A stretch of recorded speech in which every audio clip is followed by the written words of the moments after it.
Welcome to American Jank, to maybe the first episode. I don't know. I'm going to record 3 of these before we release, so maybe this is going to be the first one, maybe not, but it's one of the first ones. It might be your first one. I'm Gus. And this show, as my shirt can indicate, it's going to be a lot about food. It's going to be about food. Americans love food. Some would say Americans love janky food. And I want to talk that with my guest because he's really into cooking and eating. So we're going to talk about that, and he's a guy who knows about video games. So we're going to play some food-related video games. And so let's get him out of the green room and get him here. All right.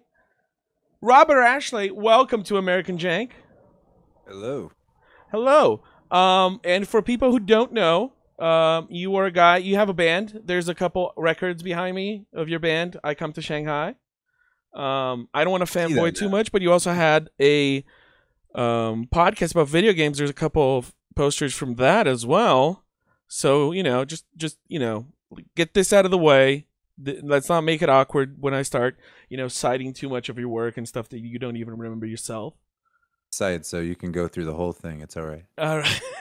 And so and you I would say my impression of you through your work is that you're one of the most hipsterish video game writers to have ever done video game writing. You know, you did a podcast way before it was cool, and it was done. Like, is it ever coming back? A Life Well Wasted? Sadly, like, still working on an episode that I How long have you, so people know, how long have you been working on an episode about? I don't want to put a number of years on it, but like more than 5. More than 5. What happened was, like, the last episode that I put out was right before I had a kid, and then boy, having a kid sure does something to your life.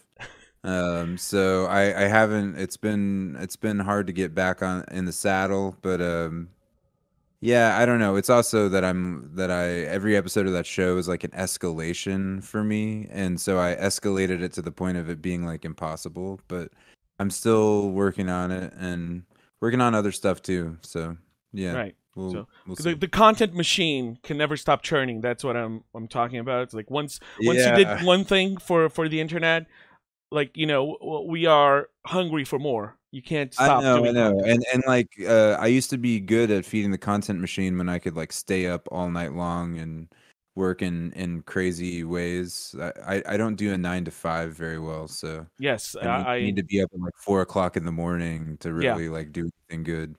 There's something about the quiet part of the night, you know, like after midnight when like everything's really quiet.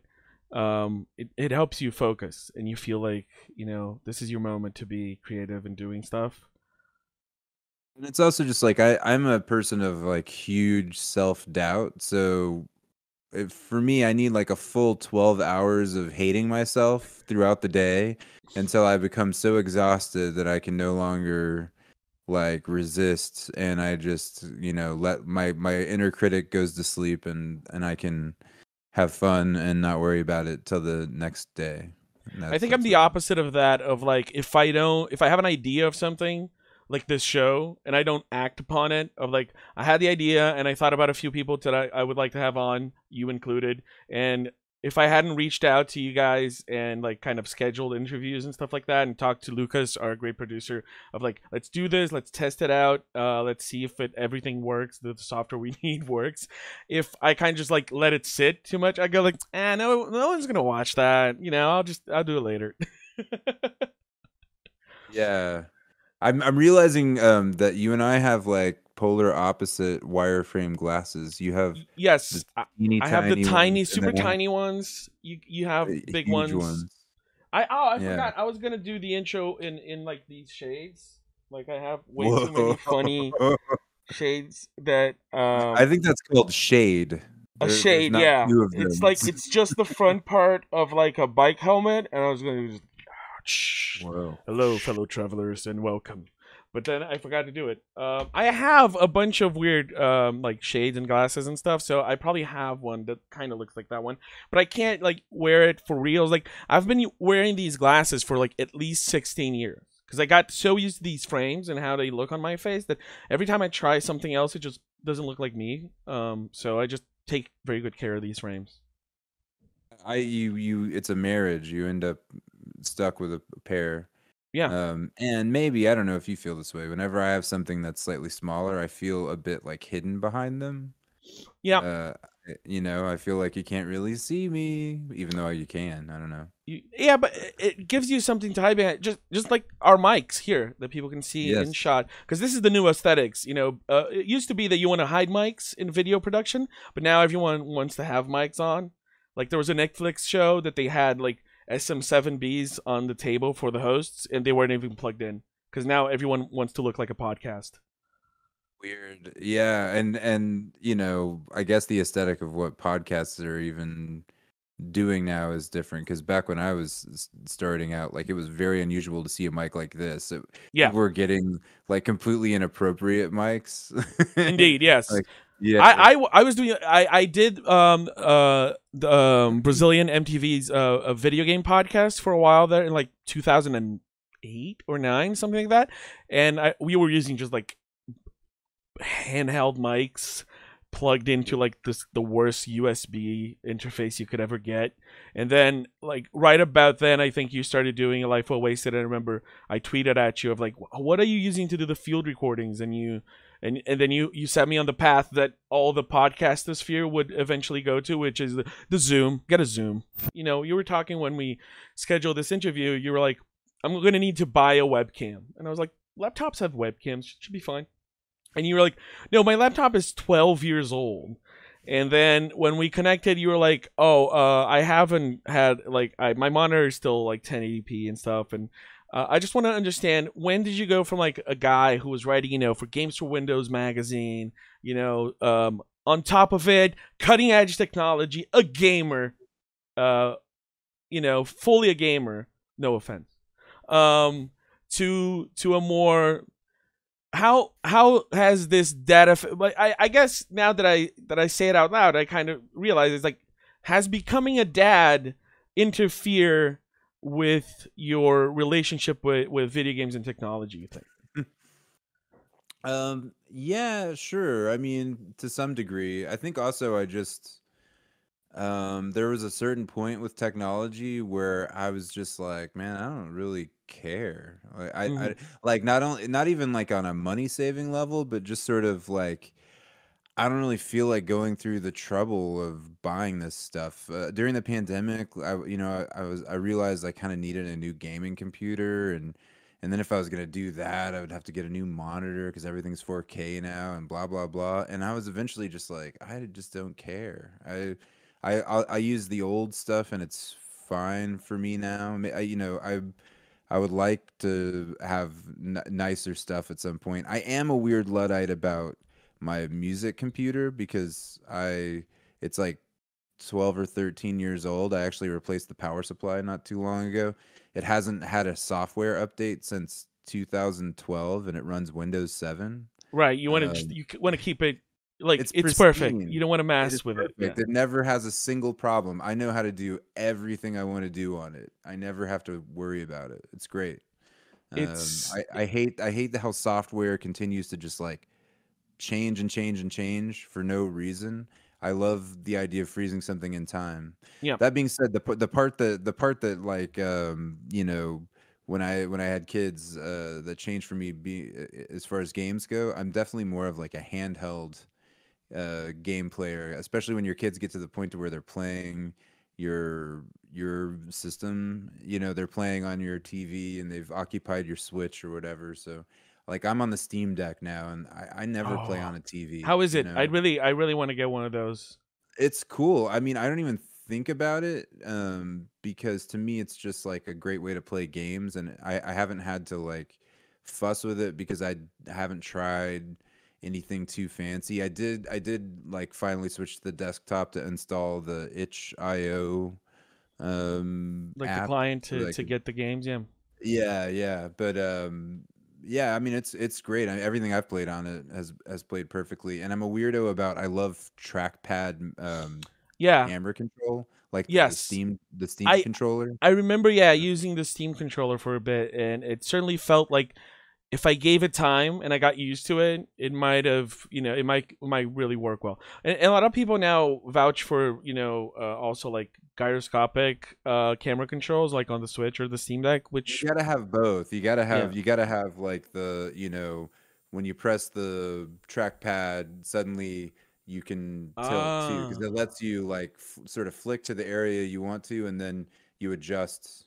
Like I'm playing Neon White with it, and right. there's Oh, no way I could play with like a regular joypad and be. yeah. I started playing that with the Xbox controller, and I switched it to mouse and keyboard because, Yeah, I mean, I can't say I'm better with the trackpad than mouse and keyboard, but I've always hated the left hand of mouse and keyboard. yeah, like just Like the maybe because I have a WASD. crappy Yeah. keyboard or something. But Like yeah, I got into like mechanical keyboards, but just because I type a lot, and those yeah, I feel great for that. Like I feel no difference of like having a very clicky mechanical key to just like sit with my hand like this and just go hmm W a lot, and then sometimes D. yeah. It's just kind of weird. Doesn't quite have the. I prefer the modern, controller feel for at least like navigation. It's the camera control that I dislike about it. The right thumb, which Right. is fine for like third person games to get really Yeah. fucking nerdy about it. But Yeah, like yeah, the only thing that I play with like mouse and keyboard is like it's like FPS and Doom and stuff like that, and then everything yeah, else like a controller is fine for that. So speaking of video games, this show is kind of about them, and it's about how everybody plays video games. Everyone knows the great video game makers. Nintendo in Japan, Ubisoft in Europe. But not a lot of people know that Americans also make video games. There's some American developers making video games, and they're trying their hardest. Usually when you think about America, you think about I don't know, two people screaming at each other about their freedoms. But you guys also do other stuff. You would probably put cheese on a lot of things, very bland cheeses on a lot of things, right? hey, come on now, don't American cheese. Where would we be without it? Yeah, it's It's not a burger without American cheese. no, yeah. For a burger, you really want a very melty, very nice American cheese. You're Just talking to an American I have in my cabinet like a bag of sodium citrate so that I can like sprinkle it onto whatever cheese I want to turn it into American cheese. It's that basically like the emulsifier in American cheese. That is a So, great tip. I do not have that in my pantry. I do have extra gluten because I can't always get the good flour with a lot of protein, and then I can uh, add just some gluten to that to get a nice springy, get some bread that really rises. is that a Brazil thing? Like wheat grown in Brazil is low gluten, low strength? It is. Yeah, it's harder to Yeah. to get like you got to go with some more premium flours here if you want a nice a It's rich probably protein. like a cold climate thing. When I think of hard wheat here, it's Probably, like yeah. the Midwest. Yeah, Yeah. exactly. So probably when we grow it here, it grows very, very. You get a lot of starch, but don't get a lot of protein out of it.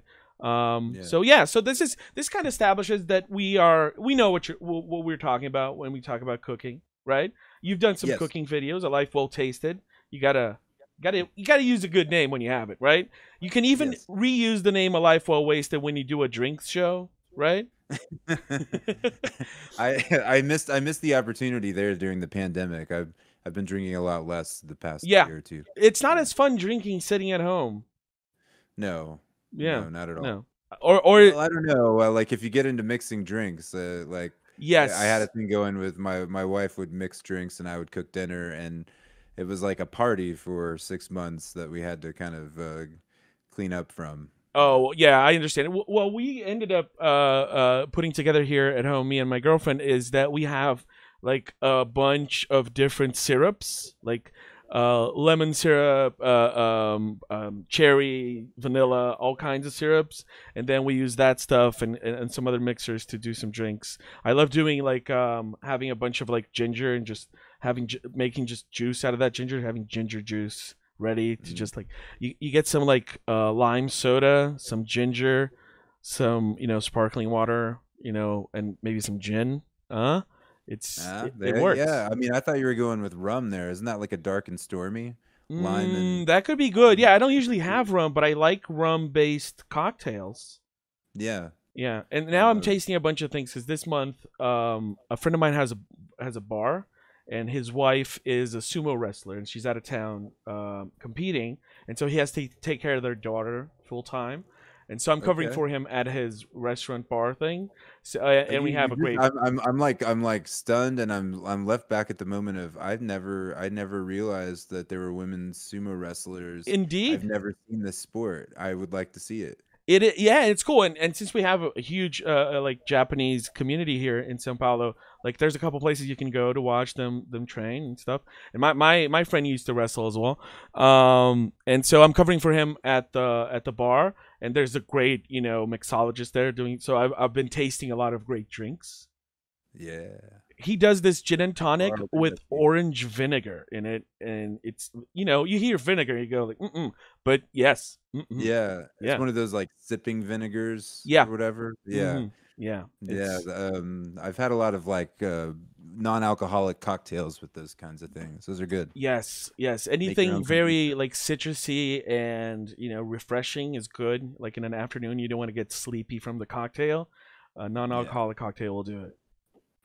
So, I'm enjoying your shirt, I have to say. Your thank French you. fry It is a shirt. very enjoyable shirt. It is just weird because it's technically like a female shirt, whatever that means. So it buttons from the other side that I'm used to buttoning. So every time I put it on, I take 10 minutes to button it up. So that was Good. my prep today. It's gonna increase your ambidexterity. Indeed, it is. I have this weird thing. I play the keys better with my left hand. A couple things I do better with my left hand. So already on the way there, But I can only use Yeah. scissors with my right hand. It's a whole ordeal. Also, speaking of that and video games, I have to ask you this because I feel that with time passing, this has become something that people are very judgmental about. But do you invert your camera controls, your vertical camera controls? No, and I started out as an inverter. Like I used to invert in the days of like 007 GoldenEye on Mm-hmm. N64. I think that I went straight camera like during the Halo days. Right. With a mouse and keyboard, I always played normal. Yeah, For mouse some and keyboard I reason, play normal, but like yeah. if I'm playing with a like a gamepad, I have to invert it. I can't. It doesn't. My brain can't do it, and I feel like it was considered more like normal back in the day of like, oh yeah, some people invert whatever. But nowadays, I feel like every time I say I invert controls, people go, what are you. What is your problem? Like, Yeah, oh, I you're don't so know. I think that you weird. probably just at some point a flight stick mapped itself onto your brain, So yes, and I think you've that's what had it a is hard because time. I used to have a flight stick on my computer when I was a kid to play Flight Simulator and then Combat Flight Simulator. And so for me, it's like when you're doing like a tripod, like you pull it Mhm. up so it points the camera down and vice versa. Yeah. So kind of It's like that. you're moving the whole. It's like you're moving the Yeah, whole screen physically or yeah, something. like you're pulling back on something so it looks up. Yeah. So it's kind of It's that. funny. Like, we were talking about gyro stuff. Like that's what gyro is. Yeah. It's automatically inverted. Yeah, because your brain kind of goes to that automatically, and so because that is the premise of my show of like spotlighting that Americans are kind of learning to make video games. I called it American Jank, and so do you know the it's a play on the era jank term. Do you know what that means? No, and we'll have to go back to discuss this idea that Americans are learning to play to make video It games. is I'm it is confused about it is it is ironic, but I feel like it is a very fruitful approach because it kind of turns the game around because I feel like a lot of American media, including video games media, talks about the whole world like they're discovering it for the first time.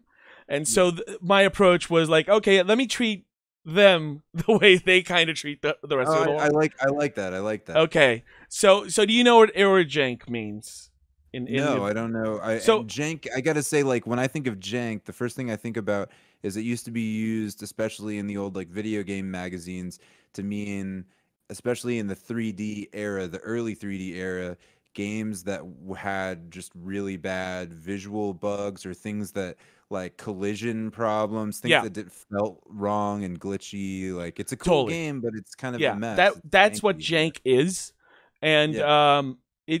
Eurojank is, I got the definition from Urban Dictionary here to help me out. So Eurojank is an unofficial term for the class of sprawling, verbose, and oftentimes glitchy action RPG titles originating for Eastern Europe nations like Russia, Poland, and Ukraine. At the top of that heap is The Witcher 3, whose previous two games were decidedly less even. More recent examples include Elix, Kingdom Come Deliverance, and Technomancer. And rarely do these games hold players' hands, usually because they lack tutorials or because of unclear graphical UI elements. And Metro Exodus, for example, to anybody unfamiliar with its place in a trilogy of post-nuclear first-person monster combat games, is that this is the best Eurojank game I've ever seen. That is an example sentence from... We talk about Stalker. To me, yeah, so you Stalker mentioned is this, like, perfect Stalker to me Eurojank. is the ultimate. Even though it's hard to call it janky, it was just like super ambitious and hard to carry out in the I think in technological time, environment. Eurojanky games got less janky, but they certainly, like, I think you can spot, especially in PC games. I think, would you say that you can spot a European game from afar? Oh yeah, sure. Yeah, So no, I love that about PC games though, yes, and yeah, there's a culture of difference in so PC games so instead kind of a of what I culture of want to do with sameness and this cosplay. show as well is kind of find out through the games we're going to look at each episode if there is something that makes a game particularly American, and if by looking at these games we can finally maybe figure out what is American jank, what is something that you look at, because I think that we have a pretty good idea of like that kind of PC game, PC shooter or RPG that is very European. I think there's a lot of game design traditions that we look at and go like, oh, that's a Japanese ass game. Mhm. And I think that because we look at like American video games as the default video game, we kind of don't really think about it. So maybe through the study of the art of jank in American video games, we can find out the defining characteristics of the American jank. I think that I have a lead for you, All right, and please. the game is Crackdown.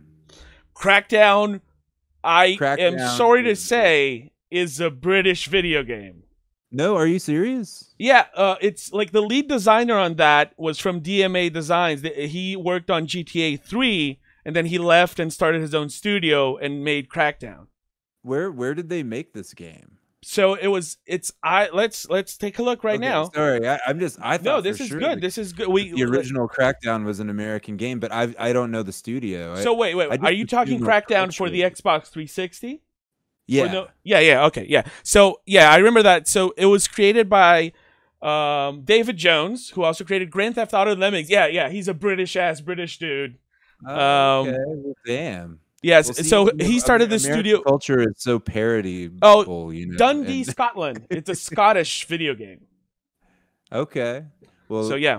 that's a when I just think of like a game that's rough around the edges that Mhm. I could not stop lining. Like the moment I got that game, I was just like, oh, Yes, and it's played backwards it all over compatible again. now on Xbox, and I just went Ooh, back to play it with the whole Keys to the City DLC that just gives you all the cheat codes and stuff, and it's so yeah. fun. Just jumping around and It's fu- collecting those orbs. It's funny. I was when I was thinking about it, I was like, well, GTA is the most annoyingly obvious answer, and then for me to immediately pick a game that's somebody Well, who but he worked. worked on GTA 3, and that game is Yeah. also not American. Well, but were they not developing? Were they not already in New York at that point? No, they moved to New York like around GTA 4, I believe. Four. Okay. Yeah. So like the PS2 trilogy is still a very much it is, it is decidedly, aping American culture, like American movies, and it is set in America, but through the eyes of outsiders, at least in those three Yeah. games. Which I think that makes the satire in like 3 my favorite, because they're still very much outsiders in the way, like those radio ads and stuff that are in GTA 3 are for me the funniest ones. Yeah, I mean, their sense of humor declines over time, but It does indeed. uh yeah, no, I hadn't thought about the fact that that game was like an outsider looking in. You know, I have Americanitis, and I, I, Yes, I, I understand this. I actually, for the first time in my life, realized how bad it was when I read the sci-fi novel series, the Three Body Problem. Have you ever heard of this? It's a I have not.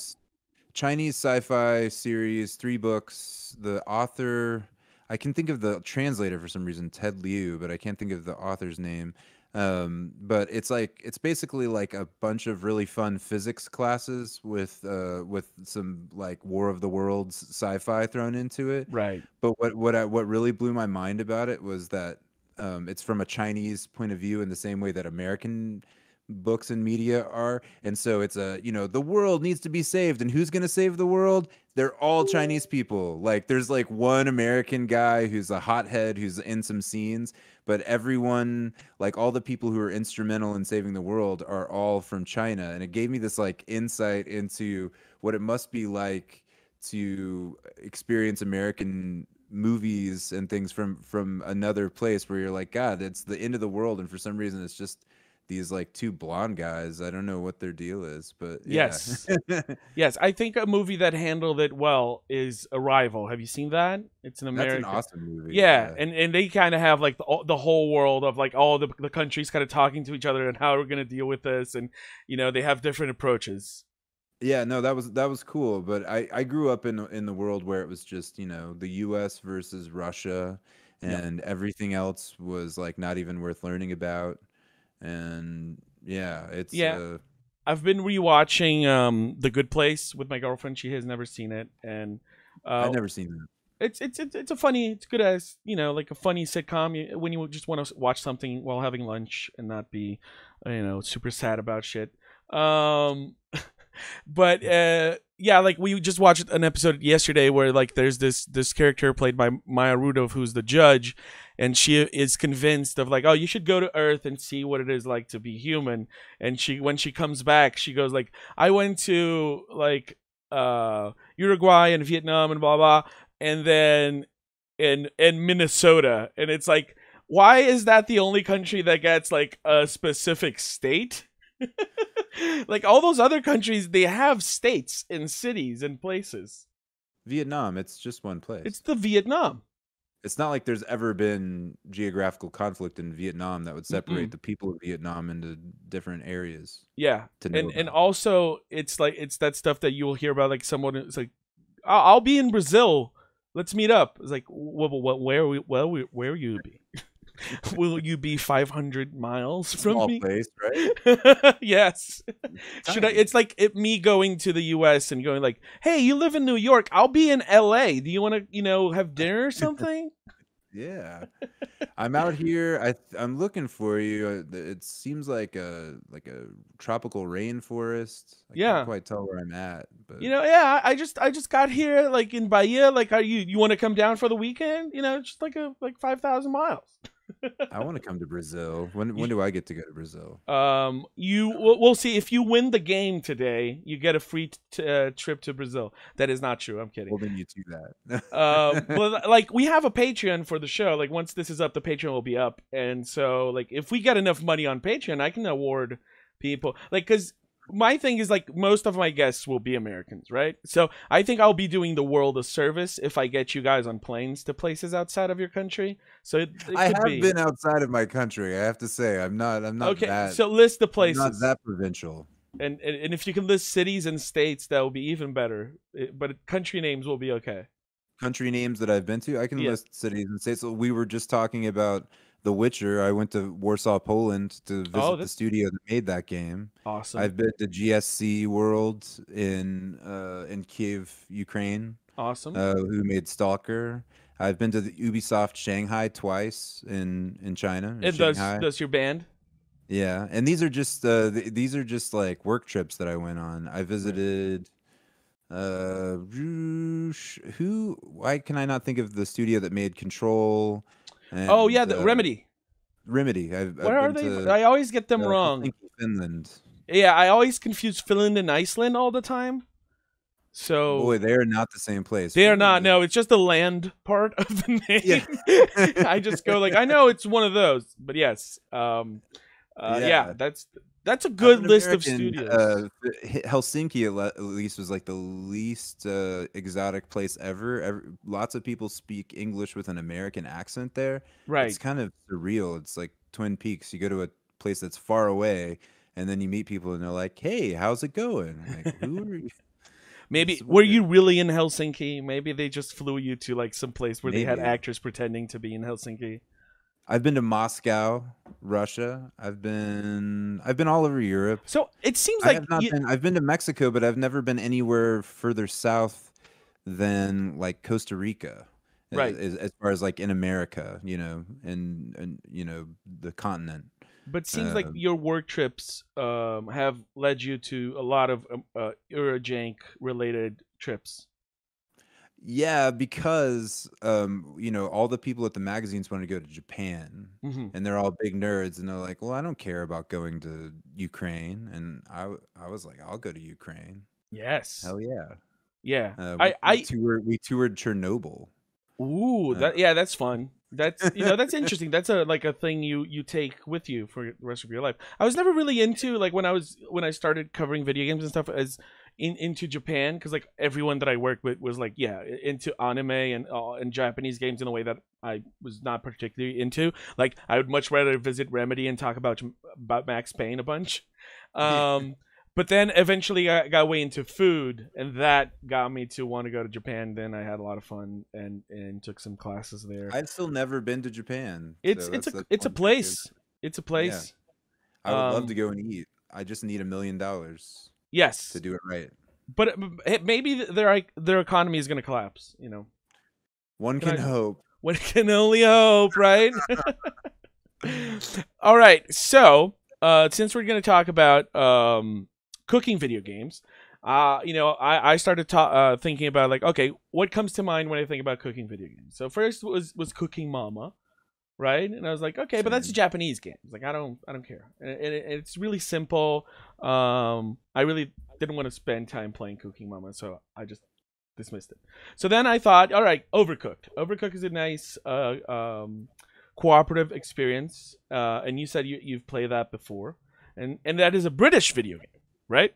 So we're going to take a look at the European approach to cooking video game, and then I'm going to pull out a surprise American-made video game of a very big franchise you're probably not thinking of that is about cooking, right? So, but I'm not going to tell you right now what it is. I'm just going to set up our game right now, so we can play a bit of that and see how like we like the British approach to making us cook, but inside a video game.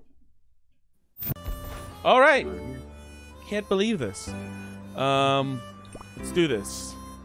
Couch co-op. Let's do random.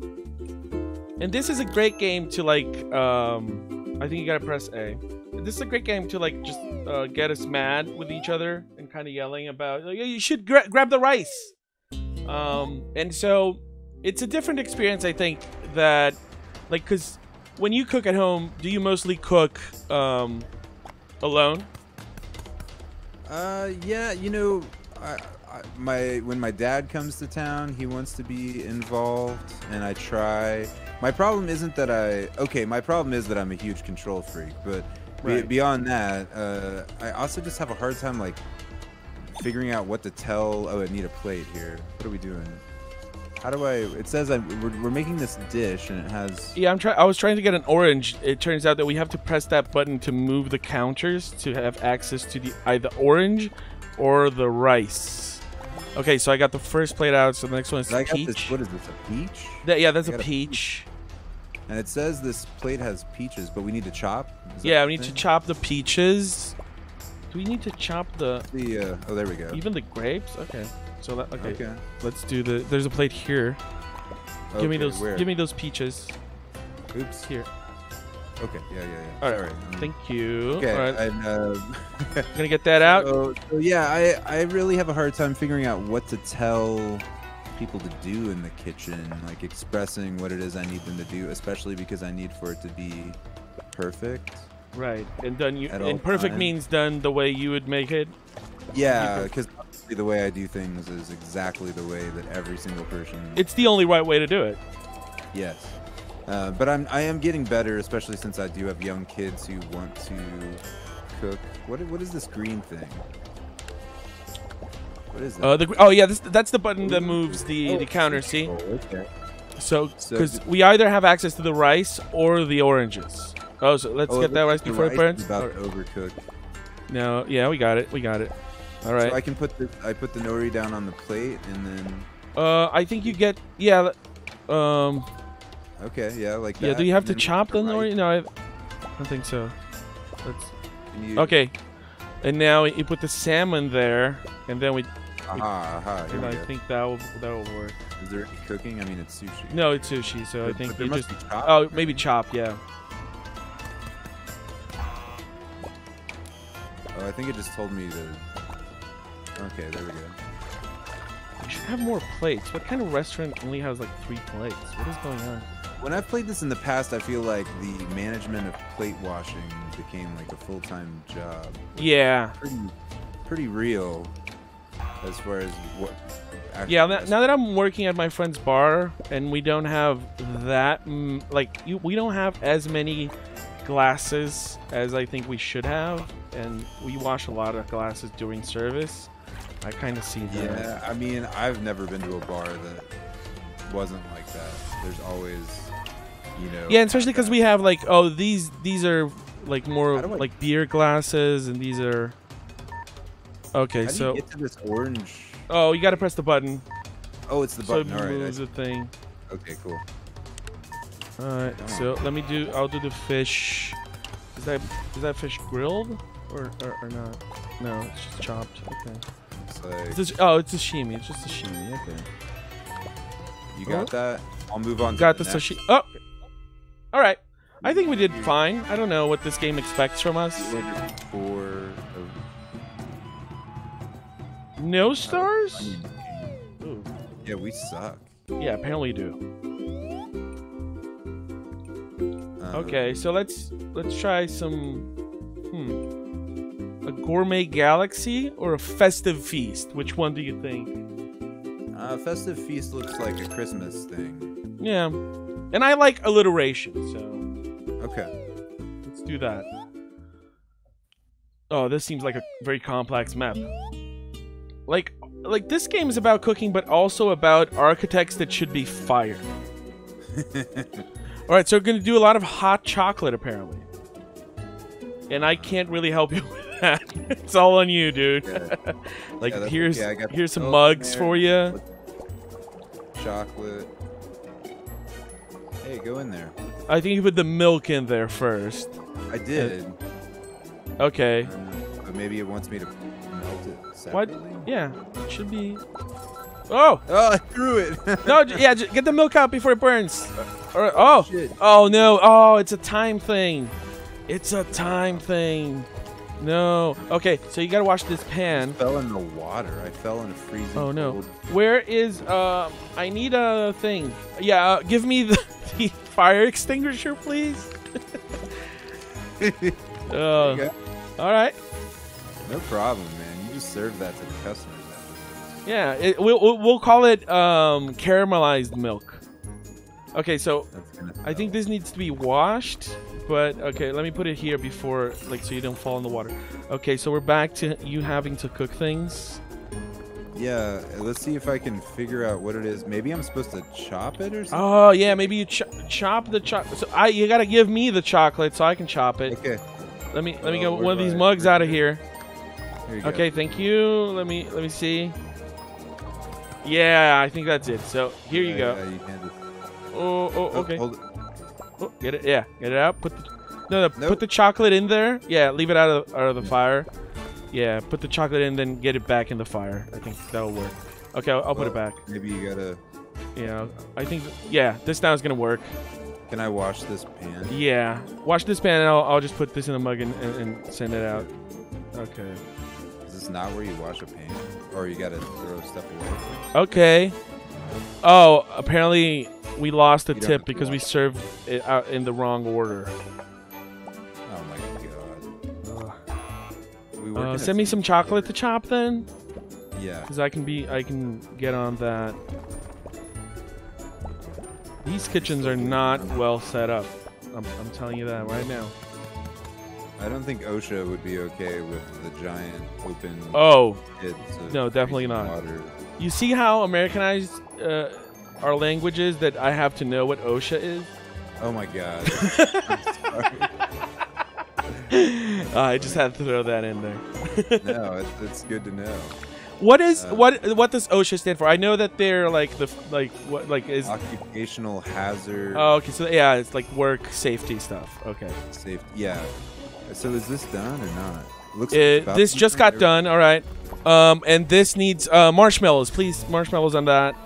Where are the The pink thing is the marshmallows. Oh, we gotta chop marshmallows. I can't believe that. break? Where are you gonna? Okay, so Okay, go for it. What? No counter space. Okay, we are really good at this game. the game just doesn't see it, but we are very good at it. Hey, you got a tip. Yeah.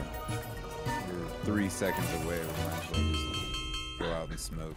We got minus 14 in tips. A real like professional kitchen game. Like the last 15 seconds of it would be you running out to the back to smoke a cigarette and take Yeah. a shot. Yeah, and like when you come like with new orders, you go like, this couple is, they're being really rude, leave it like the last thing you cook. Let them wait. These guys are assholes. All right, so buffet balloons I think is gonna kill me. I'm gonna be very angry about it. Let's see, like I'm trying to find something that looks, I don't know, sane. I mean, this is I think this is the sequel. Yeah, this is Overcooked 2. Okay. So the big thing they added on this one is that you can throw food. So that kind of helps sometimes.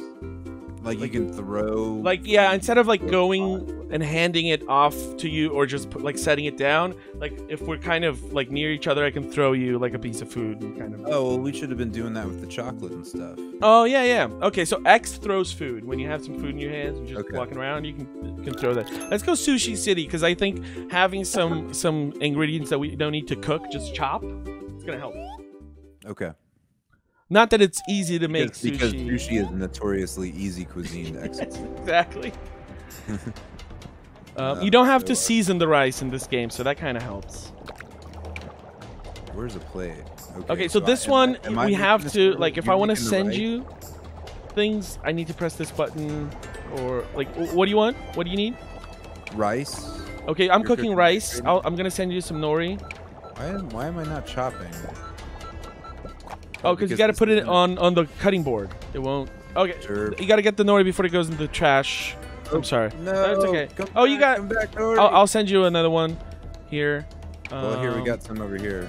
Okay, I got a plate here that I Why? can. Who thought of making every single surface of this kitchen a conveyor belt? I mean, I just threw my fish at you. Okay, here's your fish back. You got. There's some rice there. If you Not want to do get this. This some is rice. terrible. Oh my God, that- the plate's in the trash. No. Oh no, the rice is Right, going in the give me pans. rice. Oh, Do we get new pans or do you not? my Oh, okay, we got new pans. We got new Right. pans. All right, cooking some more rice.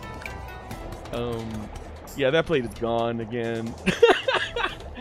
All right, where are the Hold on, I cucumbers? got- Oh, you got maybe cucumbers we over there. Need rice. Yeah, and the cucumbers have to be chopped, right? So I'm gonna. Yeah. Oh, okay. So You here got goes rice? some rice All right. and more rice. Okay, pick up the rice, dude. I'm gonna save. Okay. This. And so now Okay, I'm where did flipping my it the button. plate So with just the put that on the overview? plate. Just put the rice straight on the plate. No, Oh. there's a plate over. Yeah. Just put the rice there, and then send the pan back here. If you put it on the middle. Yeah. I flipped the button, so now I'll be able to pick it up when it gets here. All right. Thanks. 'Cause All right, I'll and put then it back here cucumber and too? start cooking more rice.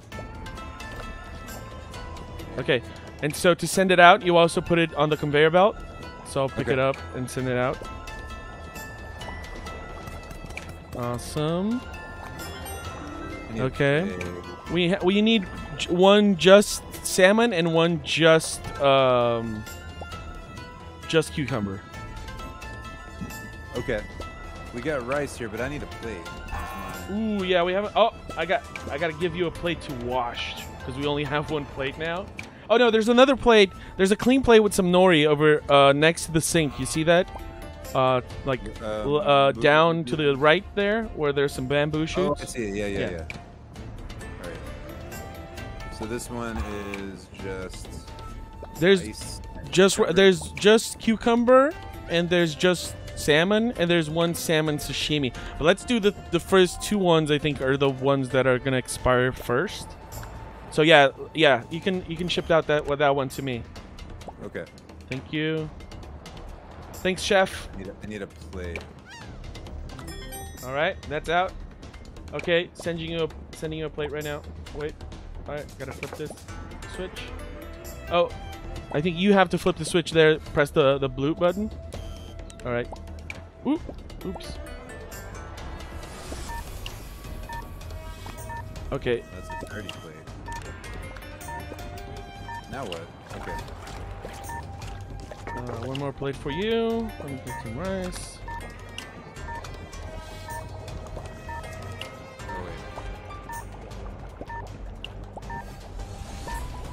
wait. Yeah.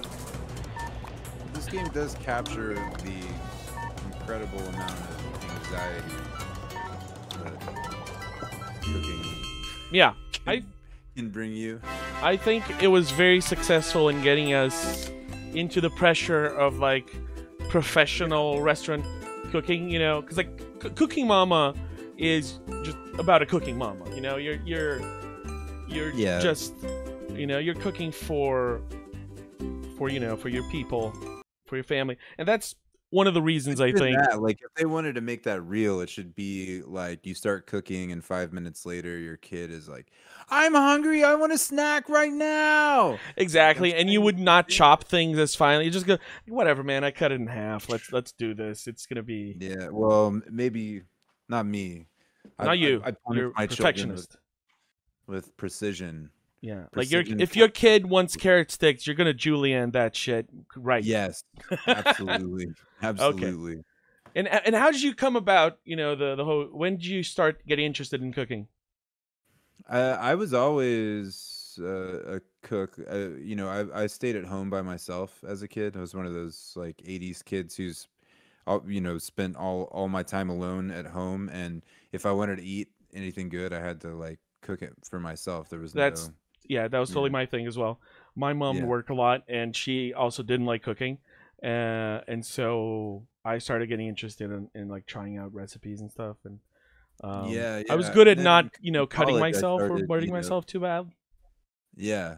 And I started nerding out about it in college a bit, and then we moved to Berkeley, California, and I think that I just absorbed some local thing there, like the cooking bug. I lived a block away from this famous grocery store called the Berkeley Bowl, Mm. where you could buy like anything on earth, and it was like a farmer's market practically. And I would just go there every day, and I basically learned to cook from books. I Yeah, bought lots of books. I Yeah. bought books, and I back then this was like was the early 2000s, so there was a lot of Jamie Oliver and Nigella on TV. So I watched that every weekend, got a couple ideas from that, and used to try them out. I went to Berkeley once, like for an afternoon. I was in San Francisco, and I had a good fried chicken sandwich. So that's, I have At a Bake good, Sale Betty's.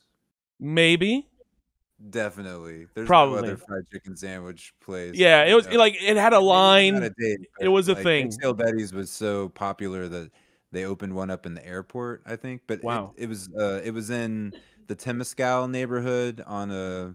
It was on Shattuck, and they probably had a line down the street, and they would pass out cookies as you waited in line. I don't remember if there were cookies, but there was There was a a bit of a line. line down the street, Yeah, and I ate it in the very American and also Brazilian, I think, tradition um, of eating standing in the street, which makes food better.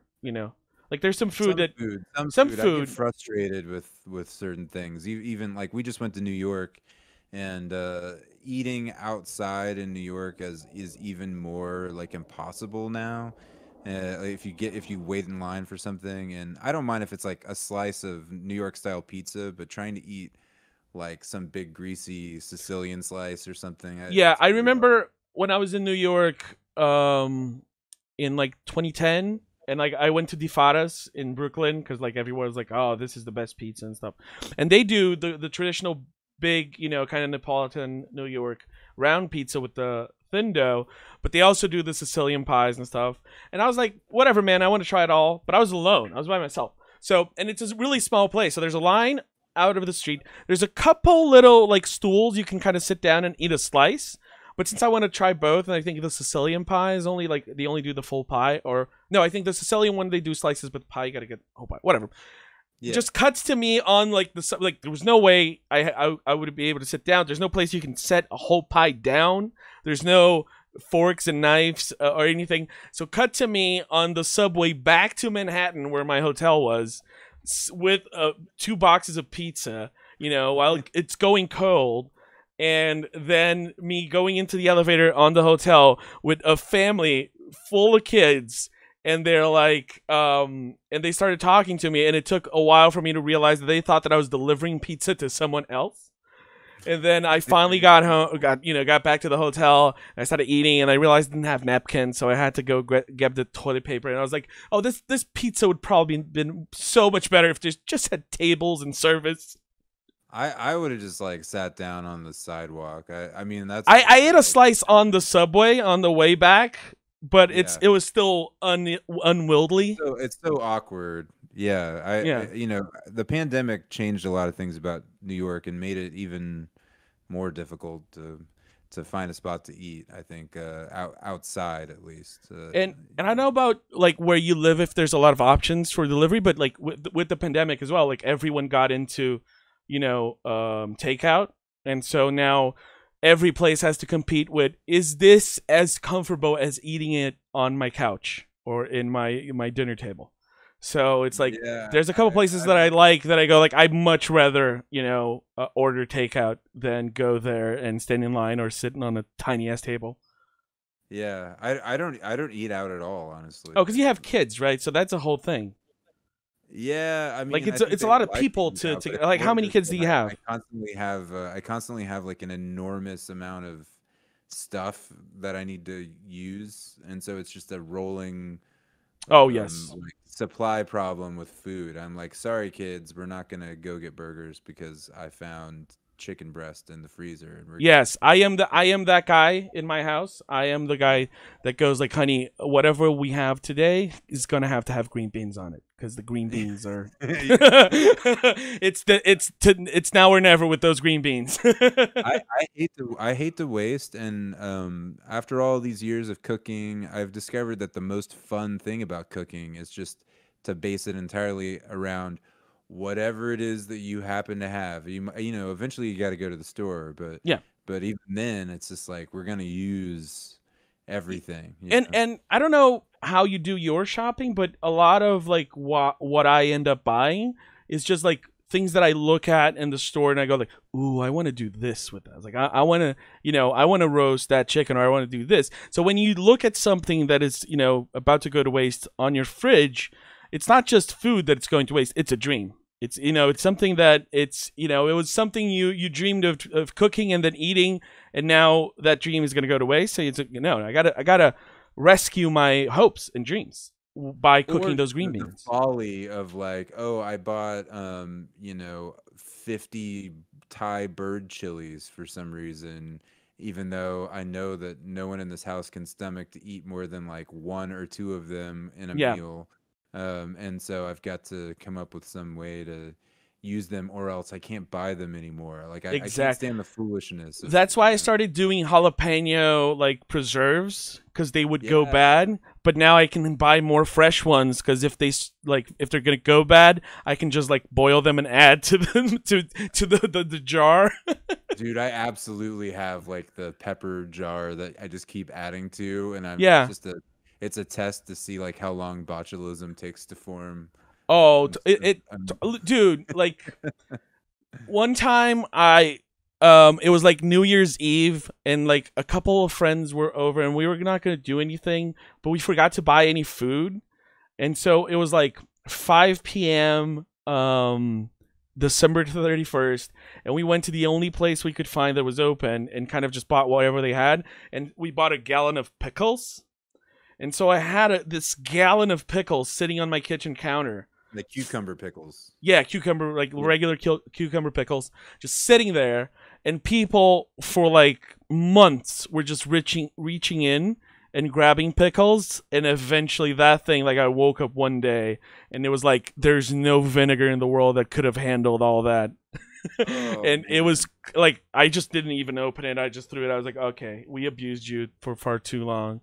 But yeah, and nowadays I have the superpower of the little vacuum sealer, and that kind of makes me feel that all food is invincible now because I can just vacuum seal it and put it in the freezer, and that's kind of it's gonna hold forever and ever and ever. I wish I had a vacuum sealer. And they're pretty cheap now. It was a pandemic buy for me, and it really changes like the amount of things you can actually like. You can buy some fresh herbs and actually freeze them, and they're not gonna be super wilted when you like thaw them out. So Yeah. it helps in a lot of cases to just have access to food that would normally not freeze or refrigerate well. I also just like to ferment stuff, Hmm. and like fermenting in a vacuum seal bag is just so much cleaner and less hassle than Yeah, using you have more paper. control, right? You're not creating a little, micro environment there full I'm of. always sweating the like, you get this, you get the lid on there and you want everything sunk underneath the brine, and Hmm. you're like poking things down and things don't totally get submerged. I get OCD about that stuff. So Right. anything Yeah. that allows more control, I'm down. And then I started the other day, like I was at the market and I thought the shiitake mushrooms were too expensive for shiitake mushrooms. And then I was just waiting for some fish at the fish part of the supermarket, whatever that's called in English. The fish part, the fish guy. The fish market, I Like guess. if you're in the supermarket, there's like the butchers and then there's the fish guy, He has I ice. guess people would call it the fish counter, unless Yeah, the fish I'm counter's like, not. yeah, I was just waiting for him to like get some scales out of that fish for me. And so I started Googling on my phone how to grow shiitake mushrooms. And you can kind of do it like at home pretty okay because they eat wood. So you can just get like wood, like what like wood dust, like shave, like wood shavings. Sawdust. Yeah, sawdust. You can just like full bags of with sawdust, and then you get the little shiitake spores and kind of wet them, and just like kind of shake the box, put a couple holes in it to get some air, and it will grow in a box of sawdust pretty well. And so it like the initial batch is going to take a few months to grow, but after that it can keep for like a few years, like giving you like new batches like every month. And it doesn't need light at all, right? No, it Or needs like not light because it's needs mushrooms, dark. right? Yeah. Yeah, What yeah. you can do, I was reading after you like after you cut them off, and Yeah. before you put them in the fridge, you can leave them out in the sun to produce more vitamin D. So if you want them to have more vitamin D and be more nutritious that way, they'll produce vitamin D under the sun, just like you and I.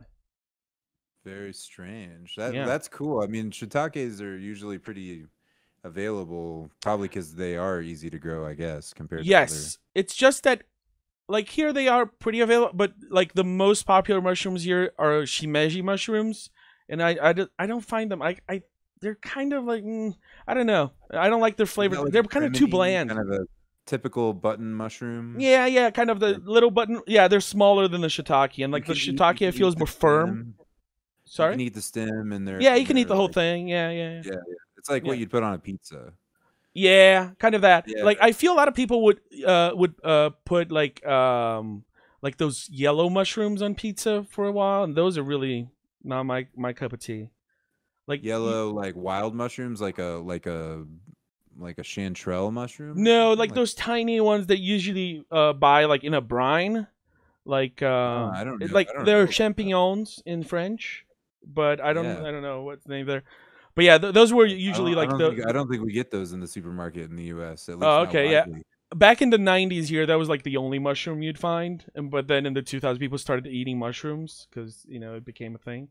But now, yeah, Yeah. you can get some nice fresh mushrooms. That's surprising. I feel like one of the only things I know about Brazilian cuisine is that there's like an incredible variety of forageable food in Yeah. Brazil. Like there's some famous restaurant that works along the lines of Noma in Copenhagen that works with like foraged food from the forests and stuff. Yeah. But And I there's guess some mushrooms, there's some good ingredients from like the Amazon and stuff that yeah. they don't preserve well, like they don't refrigerate that well.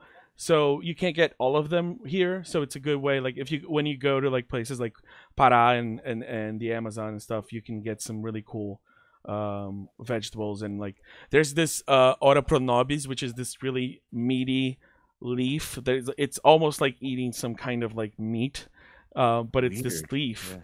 But it doesn't like hold well, so it's not like nowadays it's getting easier to get it here. More people are producing it locally, but yeah, there's some cool ass I stuff. love food that doesn't travel. Like that gives you a Yes, reason to go someplace. yes, Everything is so homogenized now. It's great to go somewhere where you could.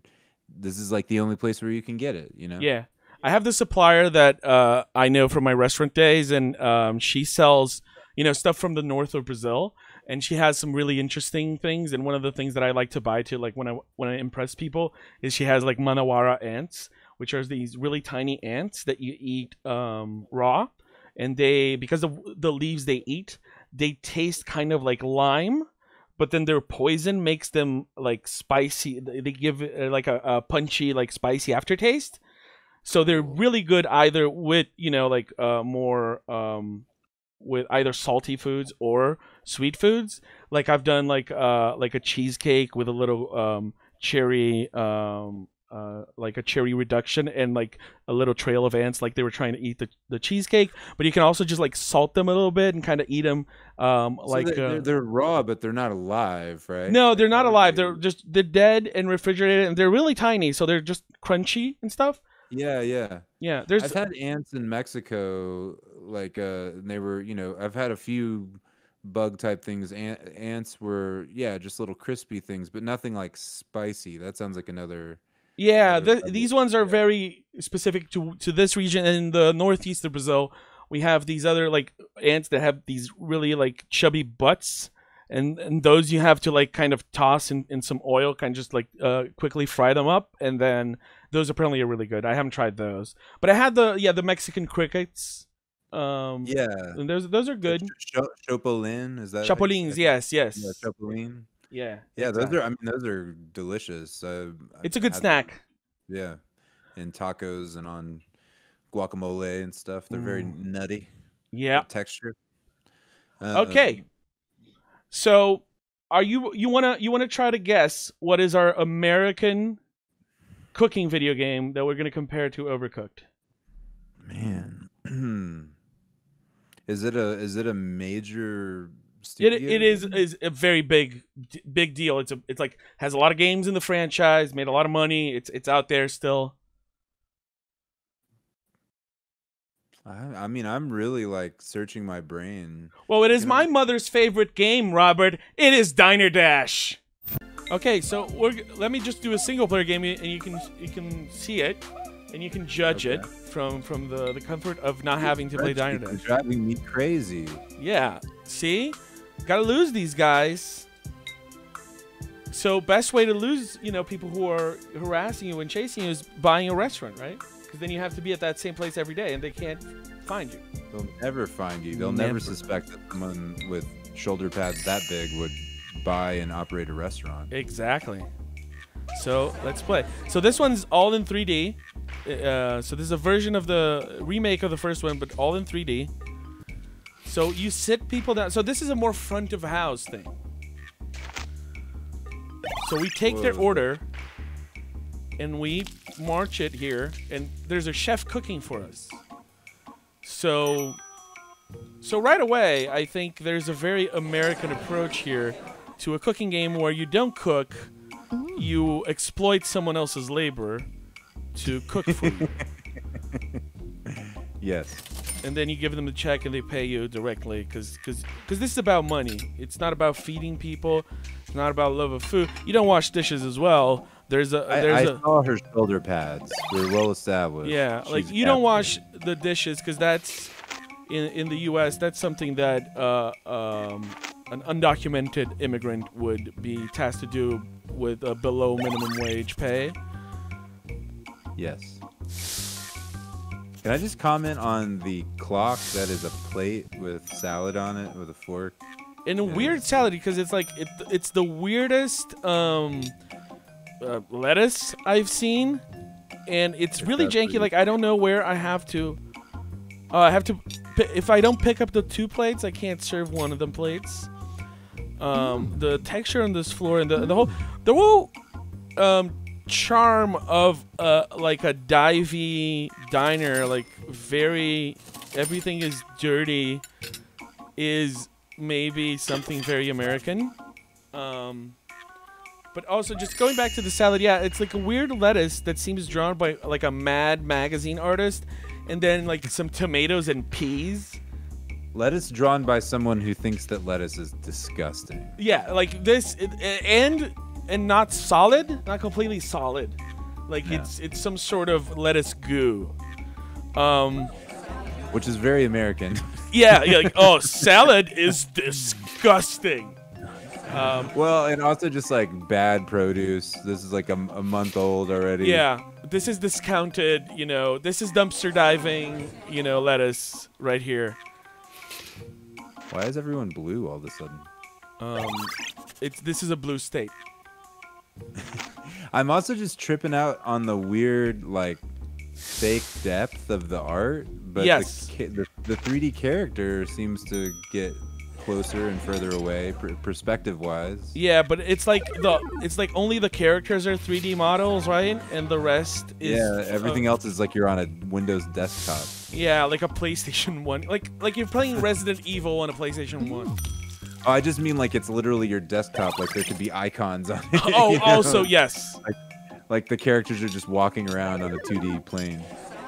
And the customers get very angry very quickly. That's very American. Yes. And there's the whole, you know, Overcooked does this as well, but the whole tipping thing, they're probably lording it over me of like, I won't pay 20%.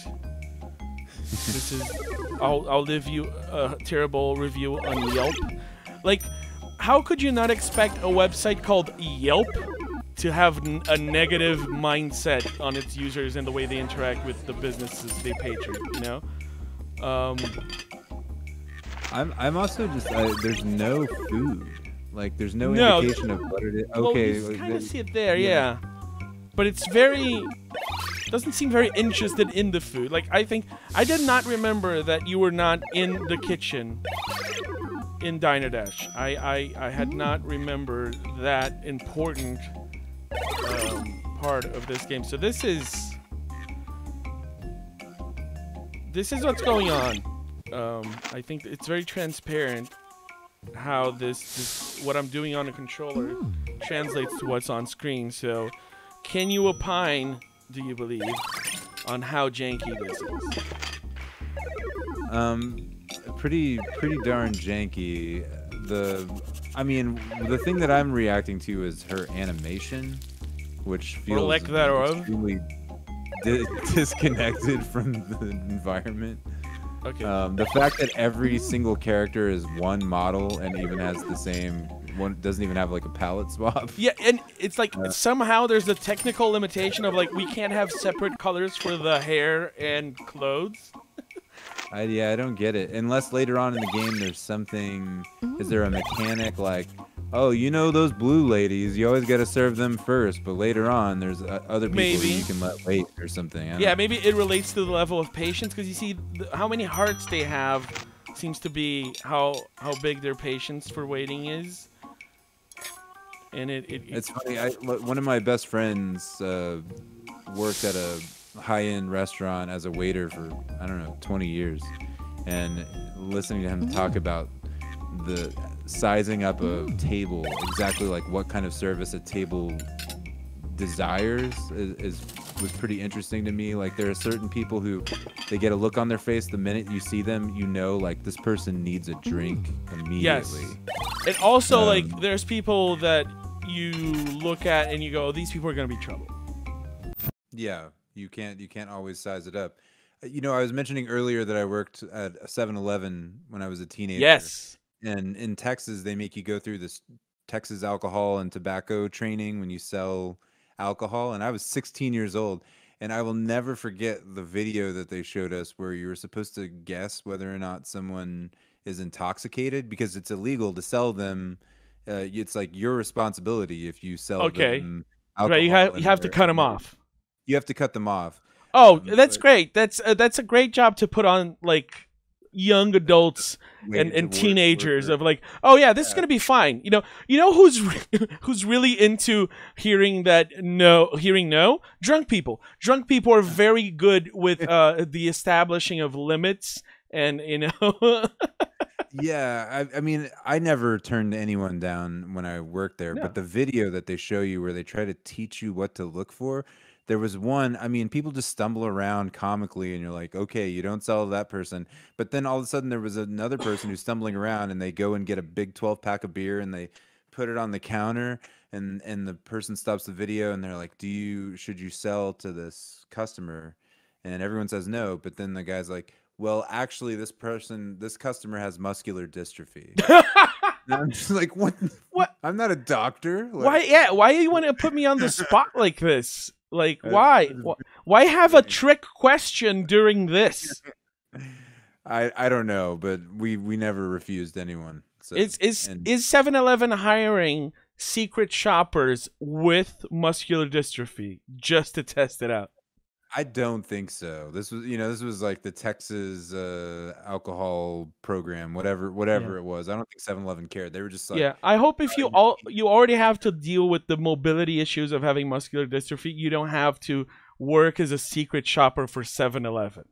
Yeah, like, I think so. Like the taquitos were not fresh. It's like, oh, dude, this is not gonna be good for anyone. That was an excellent job to have as a teenager, though. I definitely had a steady stream of alcohol supply. No, that's good. Yeah. That is healthy. Yeah, that's like when I worked at one of my first gigs, like when I was young and barely a teenager, was a newsstand. So I had free access to all of the video game magazines I could want. So that was really good. Like I didn't have to pay for anything because I could just sit there all day and read everything. That was really good. And then eventually I started working for like a PC and game shop, and I could like take games home. So that's really what you want. And then we become adults, and then we have to do things that don't get us free food or alcohol or magazines. That's kind of, it sucks. It sucks. So that's a good conclusion to get at. And but going back to the central theme, have I proved that the jankiest cooking game is American?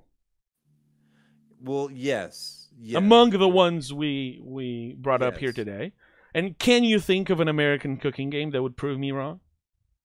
No, I actually spent the entire time of this interview using 10% of my brain to remember the name of this really awesome looking indie cooking game that has been in development for the longest time, and I follow the developers on Twitter, and occasionally I will see it's like it's all about having like really beautiful models of food, right? And I'm not sure there's even any cooking that takes place. I think it's just about like moving the models around and making them like look nice in the light. So like the Final Fantasy, was it 13 that had really amazing looking food? Right, and the Yakuza games have really good looking, also like virtual food. So that's definitely something that Japanese developers are on top of making the food look really good. Yeah, I mean, Americans respond to the look of food, but it's just not often in our games, I guess. It's certainly not like, And big I feel like I time associate a way. lot of American representation of food in non-food specific media to cartoonish food. Of like, I was obsessed with the pizzas in Teenage Mutant Ninja Turtles cartoons when I was a kid. Those look delicious, and like Donut County is a great American video game that has really cool cartoony looking donuts and food. But I think yeah, a lot of it is very I feel like cartoony. there must be lots of indie stuff that, Yeah. you know, While if researching, you I found another game that didn't make the cut, but apparently there's this recent game called Good Pizza, Great Pizza about making pizza. It seems interesting. It's out now on Steam and it's going to be out soon on Switch.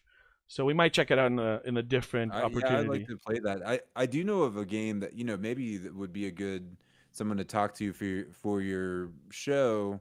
I think that the developers are in Toronto, Canada, so Doesn't not an count. American. Sorry, Well, but I don't know if you're only interviewing Americans, but it might be I'm not only interesting. interviewing Americans.